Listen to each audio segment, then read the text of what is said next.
Hey everybody, welcome to my kitchen. Today we're gonna make pretzel-crusted butterscotch banana cream tarts. I love saying that. It's just, all those words sound delicious. Banana cream, like these words just sound good. I'm excited about this dish. All right, so before you guys get started, you have a little bit of homework to do. First, you have to melt a half a cup of butter. Second, you have to preheat the oven to 350 degrees. And third, pull out 1 cup of cream cheese and let it come up to room temperature. You want it nice and soft. All right, so first thing we're gonna do is we're gonna make this crust. This is fun. All right, so this is my half a cup of melted butter, brown sugar, and pretzels. You know, Duff, you said that like every recipe has salt in it and you're not putting any salt in your crust. It's pretzels, dummy. There's already salt in it. Okay, so we're gonna take these pretzels, I'm gonna put them in a food processor. If you don't have a food processor, just put them in a bowl. You can punch them, use like the end of a rolling pin. You know, you can crush them up with your hands, but you really want the food processor because you do want some small pieces, but you don't want to turn the whole thing into a powder. You want some bigger pieces, so you're just gonna pulse this until it looks right. Don't turn it on and then walk away, and then, you know, you're gonna end up with like, you know, pretzel flour, which sounds actually kind of good. But for this particular recipe, you do want those bigger pieces in there because it's a really nice texture to have, because everything's sort of creamy and gooey. Bananas are creamy and gooey. The cream cheese, whipped cream is creamy and gooey. The pastry cream is creamy and gooey. So, you know, there's a lot of like sort of soft things in here. You really want like an awesome crust with a lot of stuff in it to like sort of break all that stuff up. And the crust, even though it's like the crust and it feels like it's kind of the workhorse of the dish, is one of the stars. All right, so I'm gonna turn this on, and then I'm just gonna pulse until it looks good. And I can see like it's starting to get, you know, I'm starting to get dust, fine dust, but I'm also keeping bigger pieces.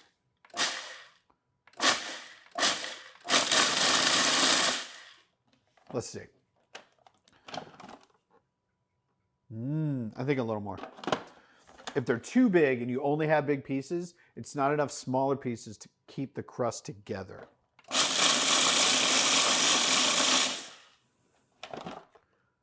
A little bit more. And you'll be able to tell by the sound too. It'll start to change. Well, it'll sound less abrasive and more like a wind. Yeah, that's looking good. So, cool. All right, so now I'm gonna take these pretzel pieces and put them in a bowl. All right, so get all the stuff out. You know, make sure it's empty, okay? Make sure it's nice and empty. And then add the brown sugar and the butter. And make sure get all the butter. There's probably a tablespoon to a tablespoon and a half stuck to the inside of the container. So you make sure you get all that out, because that's a good amount of butter. If you know you're gonna be lazy, melt extra butter, but that's just a waste of butter. So make sure to really scrape it out and get it all out of there. All right, so now I'll take this spoon and just kind of toss everything around.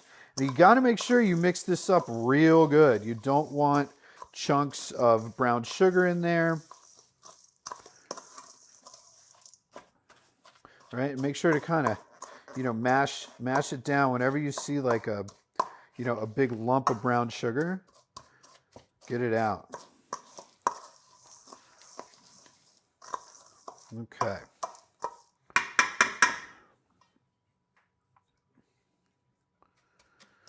So there's like a lot of fine stuff like stuck to the spoon, so make sure that gets well mixed in. All right. Okay, so there's our crust. Now, scrape all this into your tart shell. And once you get it in there, you're going to take a spoon and just kind of spread it around a little bit. All right, just like this. And try to spread it really even so that when you start going up the sides, you don't get any like holes, you know, sort of like super thin parts. So spread this real good. You know, just kind of patting it down.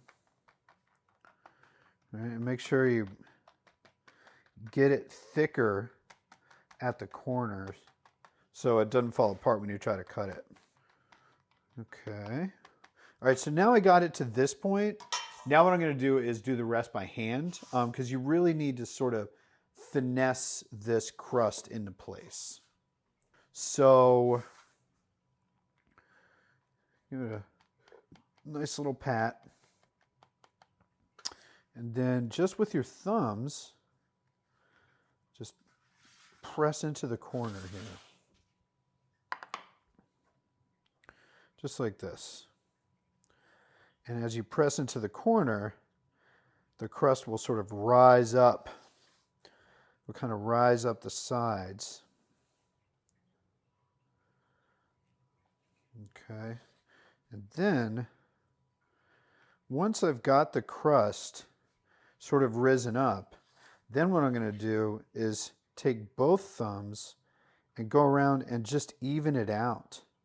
So it's nice and even on the side, so it looks clean. Okay. All right, and take your time, no rush. All right, so this is going to go in the oven at 350 degrees for 12 minutes.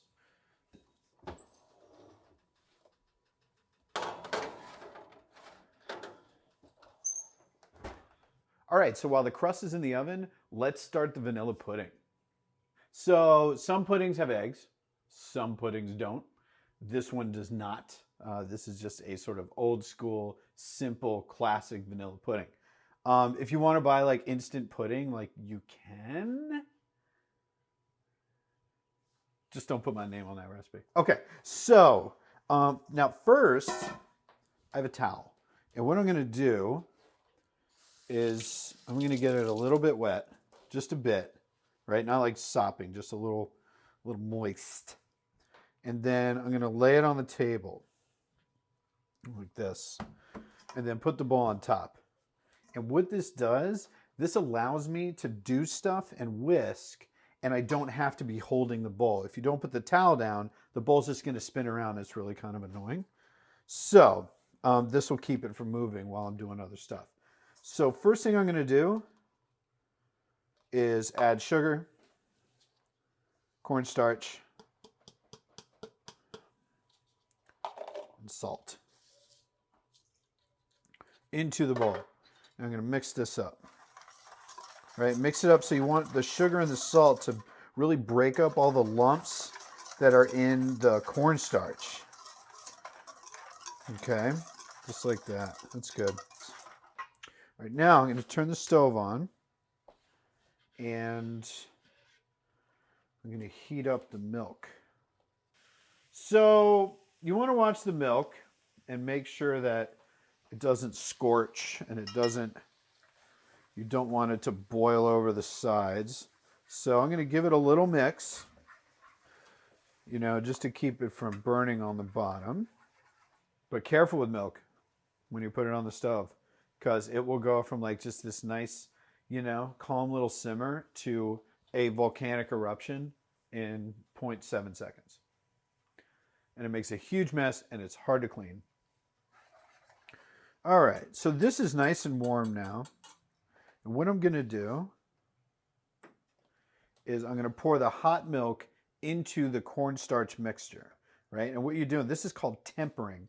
So I'm going to temper the cornstarch mixture with the warm milk, right? Now what I'm doing is I'm keeping this edge over because I know that the milk is going to spill, you know, because it's going to run down the side. So keep that corner over the bowl. All right, and then you pour some in and make sure that all your cornstarch, you get rid of all the lumps, right? You don't want lumps in here. It's really bad. And if you pour too much milk in, it's really hard to get rid of the lumps. So you got to start with a small amount of milk.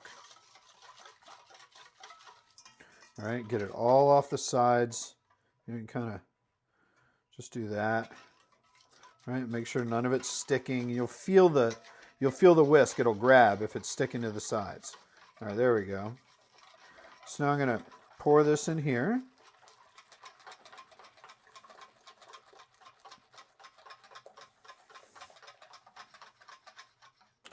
All right, then let's go back in here. Now I'm going to turn the heat way down because I don't want the pudding to burn. All right, so now we get this in here. Keep it moving. Keep it moving. Do not let it stop. As soon as it stops, it'll thicken up on the bottom and it'll start to burn. Okay, and now you'll see it'll start getting thick. It'll start pulling away from the sides. And this happens pretty fast. Right, so you want to get it nice and thick. You got to cook out all the cornstarch. If you don't, you can taste that cornstarch. So you really want to make sure that everything gelatinizes really good.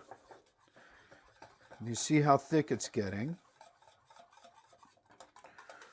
All right, and as soon as you start seeing bubbles, it's done. Right, when it makes bubbles, that means all the cornstarch is cooked out.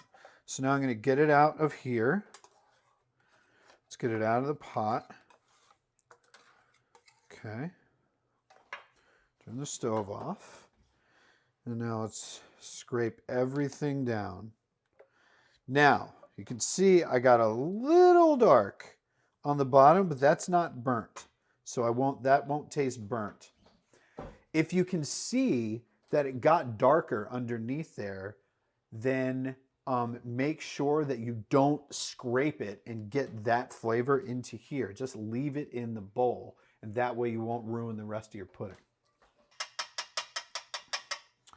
Get the pudding off of here and just make sure that, right, tastes good. There's not much in there. It's just sugar and salt and cornstarch. So now I'm going to give it a little bit of butter. What the butter is going to do is going to really make it silky. And don't worry, like the heat from your pudding will melt the butter. Then we're also going to put in the vanilla. You don't want to put the vanilla in beforehand because the heat really destroys that flavor. And this, when you put it in after, make sure that you're really tasting the vanilla. And then I'm just going to give this a stir, like so. Yeah, it's time for pudding. Mama, can I have my pudding in my bowl? Yes, Gunther. Okay, stir, stir, stir.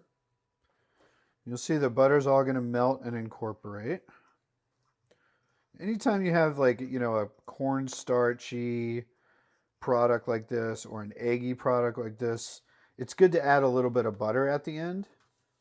Okay, here's how you wrap pudding and pastry cream and stuff like this. So what you need to do is take the plastic, gently lay it on the bowl,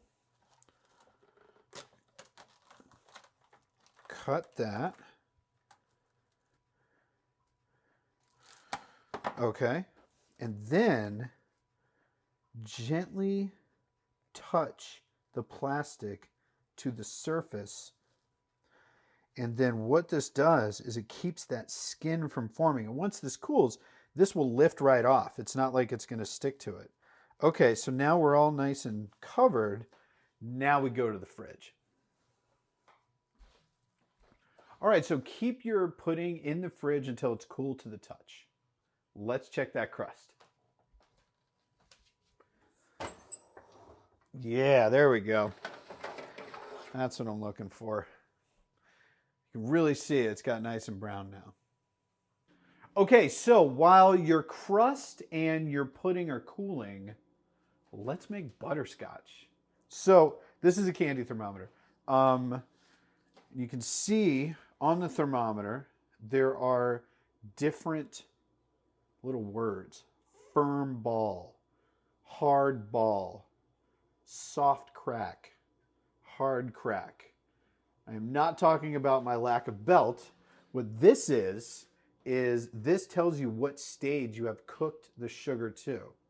Now, this stuff we are going to cook to 234 degrees. Soft ball is 234 because we want the butterscotch to be soft and gooey, right? If you cooked it to hard crack, it would become a caramel. We don't want it to be a caramel. We want this to be a sauce. So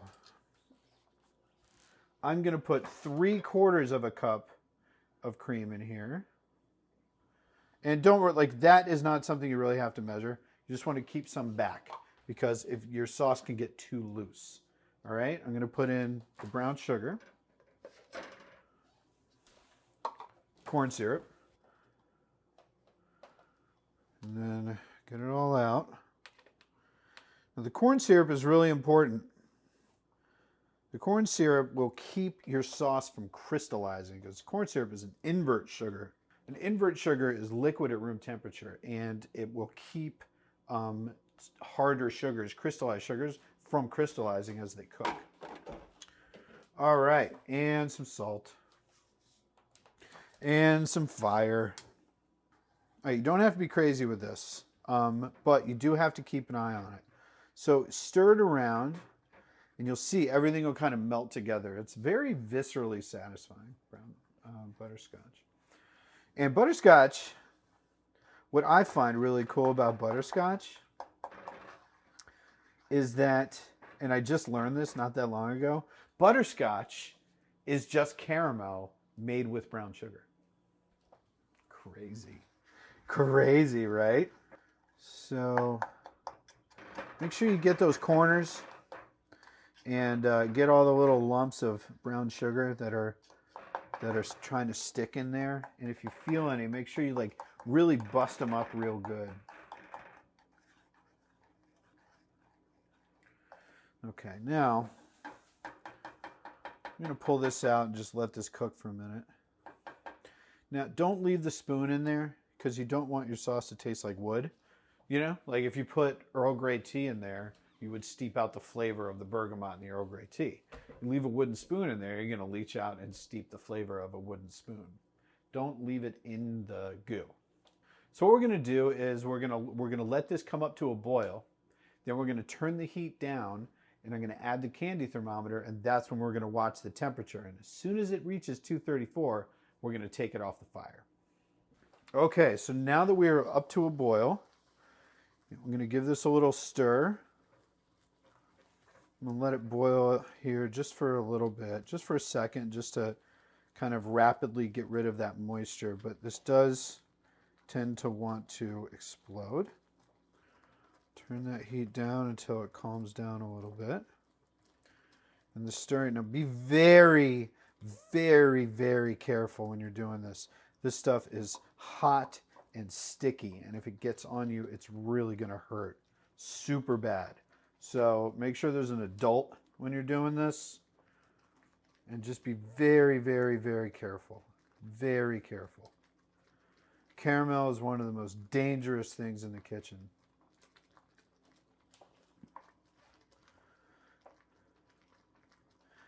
And so this, you can tell, this is all just water. This is water being boiled out. So I'm going to go ahead, let's turn this off for a second so I can stick the candy thermometer on. Okay. And I'll turn it back on. And let's see where we're at. So we are at, right now we're at 220.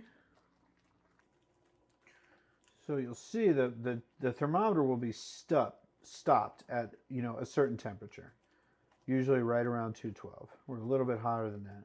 But it's going to sit there until the water's gone. And when the water's gone, you'll start to see the thermometer will start rising again. And we're getting really close. And you can see the bubbles. The size of the bubbles has changed. Now you're starting to get into, this is cooking sugar.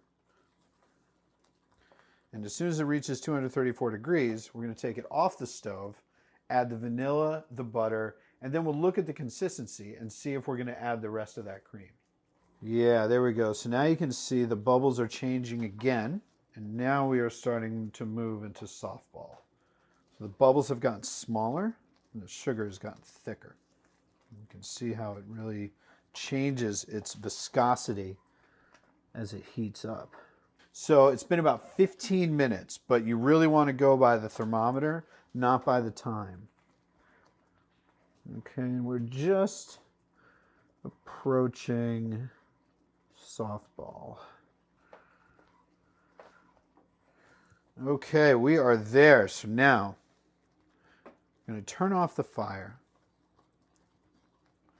I'm going to move the pot to a spot on the stove that isn't hot. I'm going to get a towel.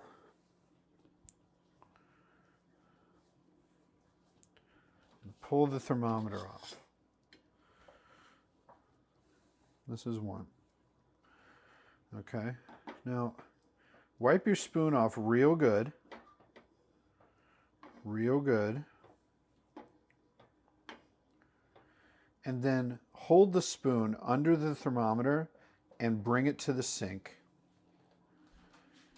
Now you want your thermometer just to soak. Don't put this in the dishwasher. Just put it in room temperature water. Don't put it in super cold water right away, because then the shock of the temperature change could break your thermometer. So just put it in the sink and let it soak in warm water, and that will get all of the butterscotch off of it. Let's get a bowl. Okay. Let's take our somewhat cooled butterscotch. Oh, look at that. All right, that looks super good.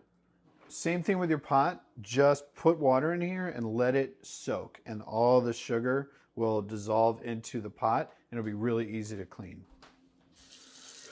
Don't stick your finger into the sauce. I know you want to. I want to. You want to. Everybody wants to. It's insanely hot. You will burn yourself super bad. Okay.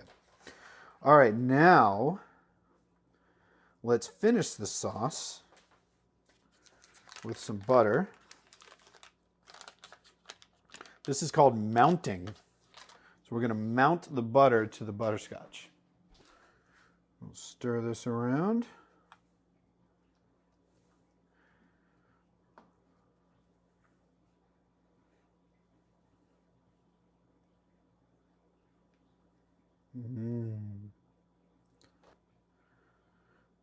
Just let it melt, and then just stir to combine gently, carefully, carefully.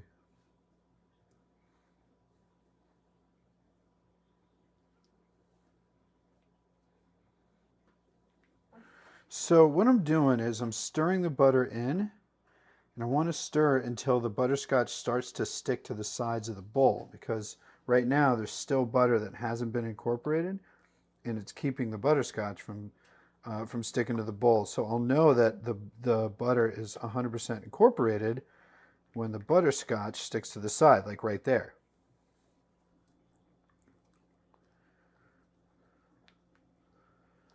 We are almost there. So you see you just see here there's still butter, right? So there's still a little bit of butter that's resisting my will.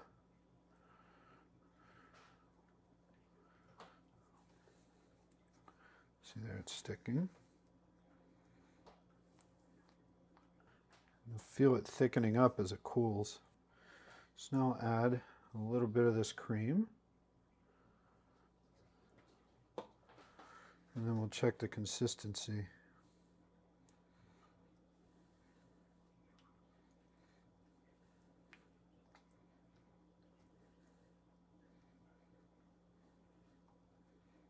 And this is a lot easier to see because it's white and creamy. Yeah, look at that. That looks good.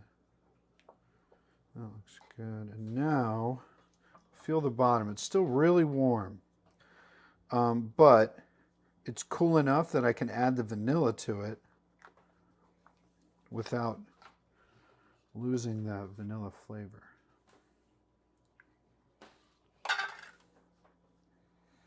So just gently add that. It smells good.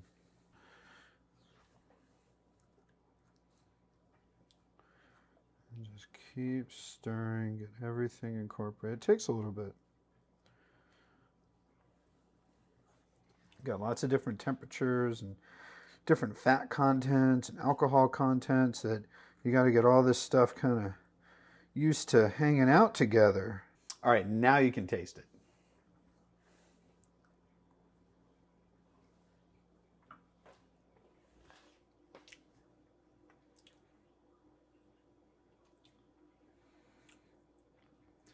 If you stopped right now and just ate this bowl of sauce, I wouldn't blame you. Okay, let's add the rest of that cream.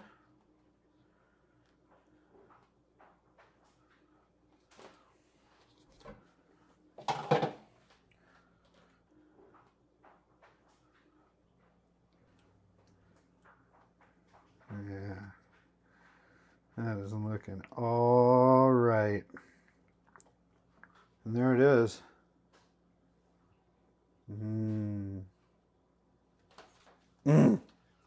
All right, so butterscotch is done. Let's let that cool and we'll move on to building the tart. All right, so we have a tart shell ready to go. Pudding, chocolate chips, and some bananas. Now, let's build this tart. So I'm going to peel the bananas, and if you see like a couple little brown spots, that's okay. That's exactly how you want these bananas. You don't want them too green. It's not correct. Now what I like to do is cut the bananas on a bias.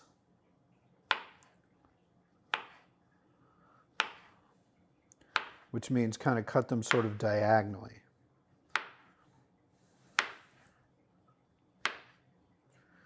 And these are about a little bit more than a quarter, or a little less than a 1/4 inch thick.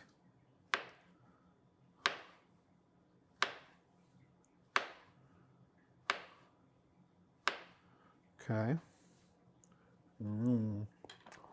I love bananas. All right. So we'll take the banana slices and just arrange them on the bottom.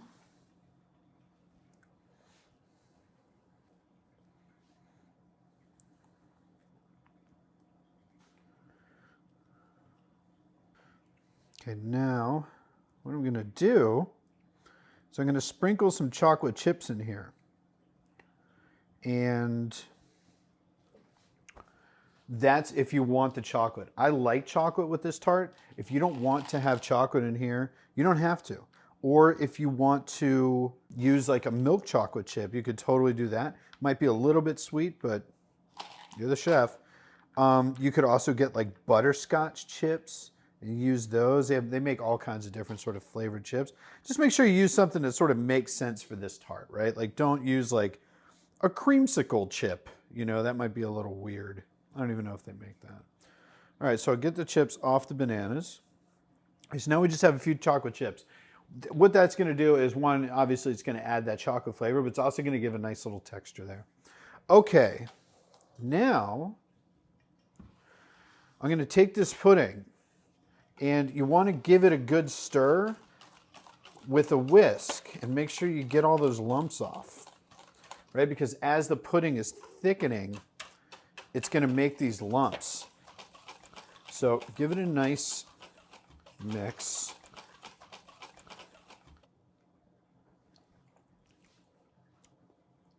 That's good. Yeah, that's good. Okay. And then just take a spoon and, you know, try not to make a mess. So try to get the bowl like over the lip, over the edge of the tart. And that way you won't get pudding on the sides of the tart.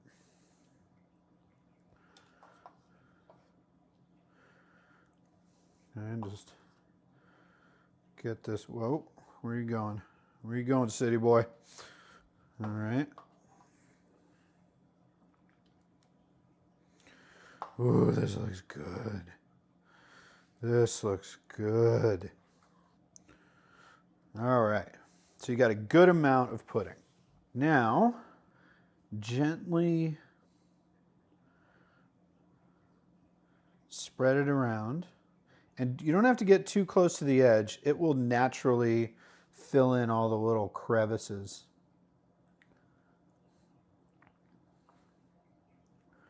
It's actually kind of nice that the pudding's still warm because it's like melting the chocolate chips. Mmm. That's neat. I like a happy accident, you know? You're like, oh, I messed something up. Then it's like, oh, no, I didn't. That's always a good feeling. Okay. You will notice that you have a lot of pudding left over. That's for you. That's so you can make little snack packs with it. You can take the pudding and put it in little delis, but it's always nice to have a little pudding around, right? So that was on purpose. That was my little treat for you. All right, so now we're going to do another layer of bananas. Yeah, when bananas are too green, they're gross. Ripe bananas should be soft, starting to brown, and they're even like getting to the point where they're going to ferment soon.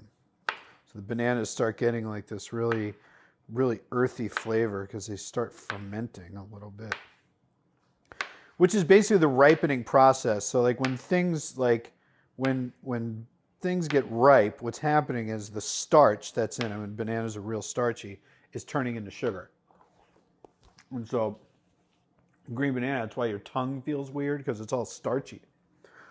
And why a good ripe banana is just delicious, because it's not starchy, it's sweet. Boop. Okay, again, don't get too close to the edge with the bananas. You know, every slice is going to have plenty of banana in it. So you don't have to get all the way to the edge, because you want to make sure that the tart looks nice. And we need that space for our whipped cream.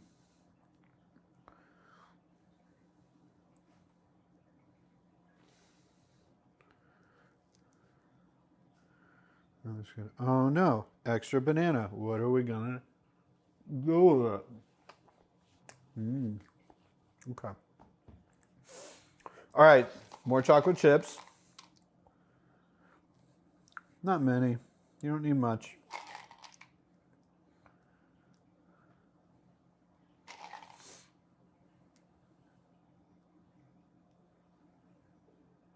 Okay, that's good.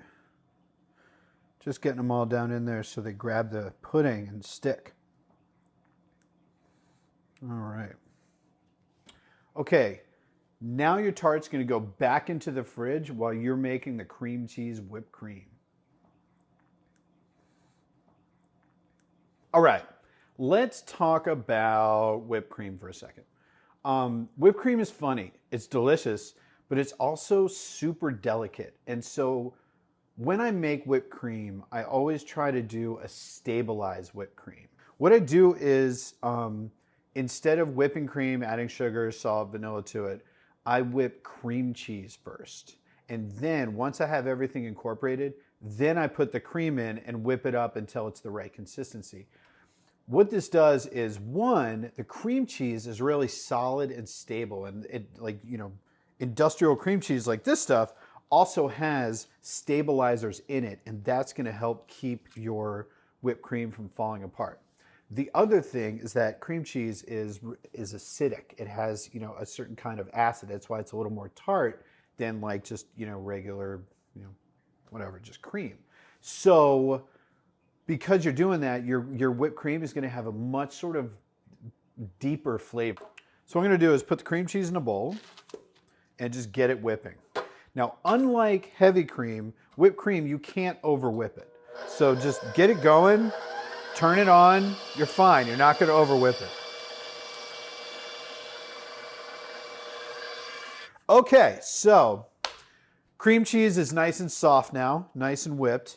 So now I'm going to add the salt, the vanilla, and the powdered sugar.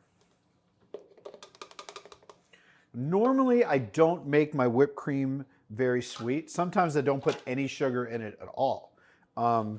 Usually, the things that you're making tend to be very sweet. But with this recipe, the crust itself isn't that sweet and it's extra salty. So I try to put some sugar in here to really, this is one of the first things that hits your mouth when you take a bite. So you want to make sure there's a little bit of sugar. Now you have powdered sugar in here, so start slow or else you get a big mess and it goes everywhere and everybody's all mad because they're cleaning up powdered sugar for the next month.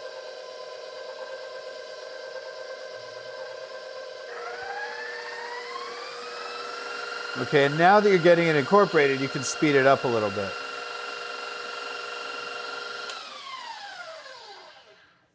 All right, now very, very important.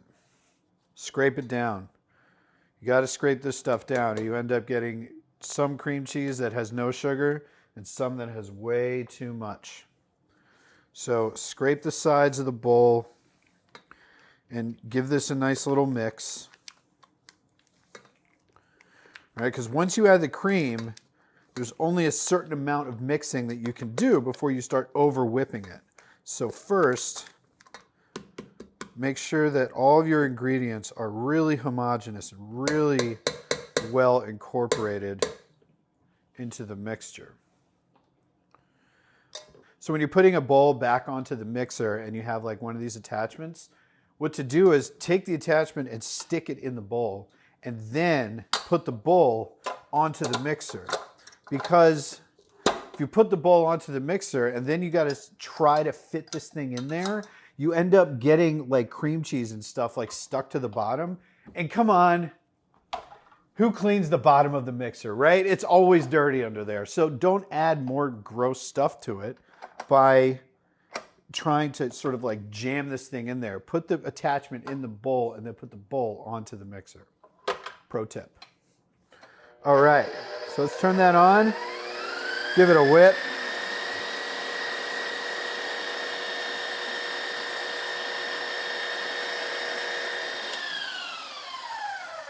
I'm gonna give this one more scrape. I feel like there's still a lot of stuff like stuck to the side. It's hard when you have such a small amount, like we're not making a giant amount of this stuff. And I wanna make sure that I don't have any cream cheese lumps. So, I'll take the spatula and just sort of kind of beat it up a little bit.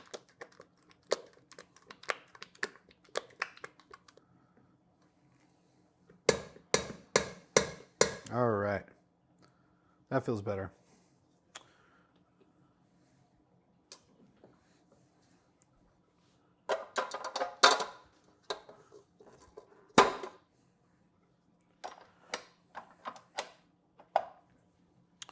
All right, now I'm going to get this going on slow, and then I'm going to add the cream.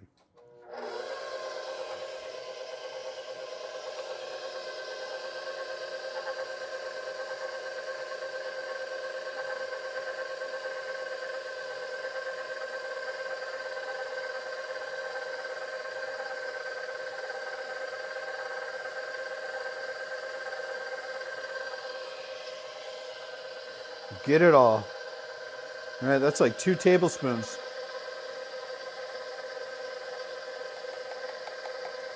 It's a lot of cream.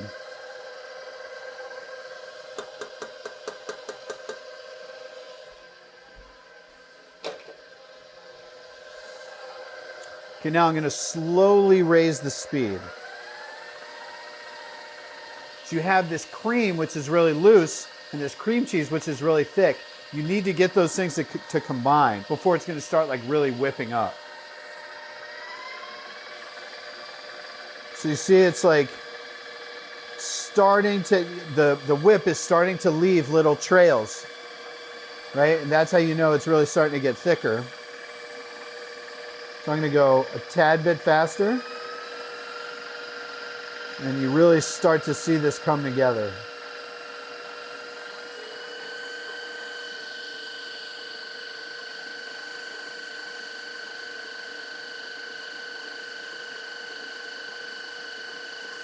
There it goes. So you see those trails are getting more and more distinct and more pronounced as the cream gets thicker and more air is whipped into it. So as you're whipping, just think about what the top of your tart looks like. When you like what the cream looks like, then you're done. You want to make sure that it's stable enough. You know, you want to get it stiff enough that it's going to stay. Right? You'll see it'll start to pick up the looser stuff from the edges. And a good rule of thumb, the way that I like to sort of look at whipped cream, is that it begins to look like, and this is going to sound weird, but you'll get what I'm saying. It begins to look like the hair of a marble statue like you would see in like ancient Rome. You know, remember like back in history class when like you were studying like Agathocles the Syracusan or something, and like just think about what his hair looked like in, you know, in those like weird marble statues. That's what you want the cream to look like. And you know, when you kind of get that mental image, you know when to turn the mixer off. All right, so here's our tart, about halfway built.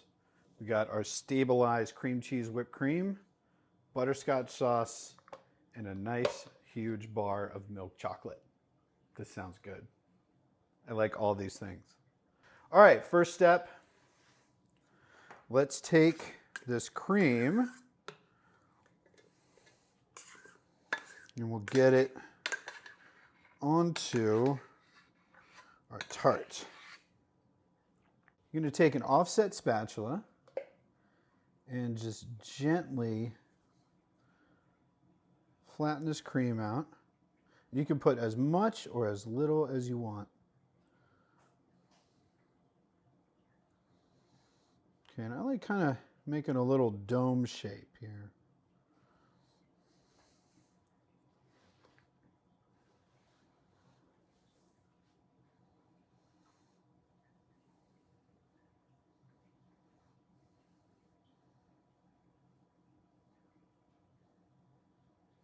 And make sure you cover all that chocolate and all the bananas. You don't want the bananas to be exposed to the air. Then they'll start to oxidize and they turn brown. And then they don't look really good. So make sure you really cover all this stuff really good. Okay, I think a little bit more right here.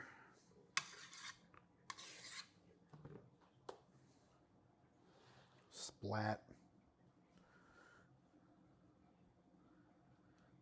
All right. That is looking good. Okay. Now, we'll take the butterscotch and just kind of stir it up a little bit, you know, get it moving, because it's starting to cool down. And then get it so it makes a ribbon, okay, like this. I'm going to make that nice ribbon. And then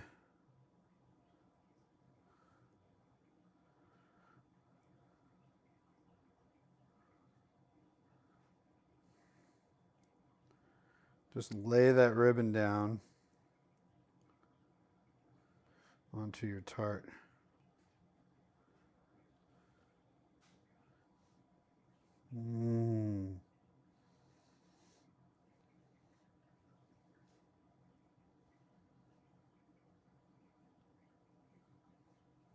Okay. Take the microplane,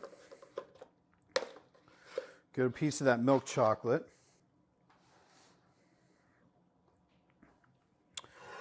So anybody that watches any of the baking championship shows, if these plates look familiar, I have no idea why.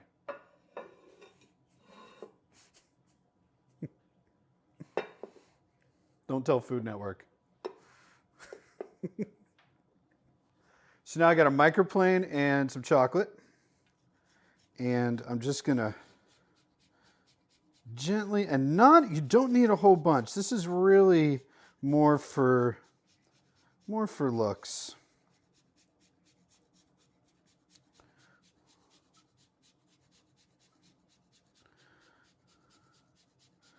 Nice milk chocolate shaving.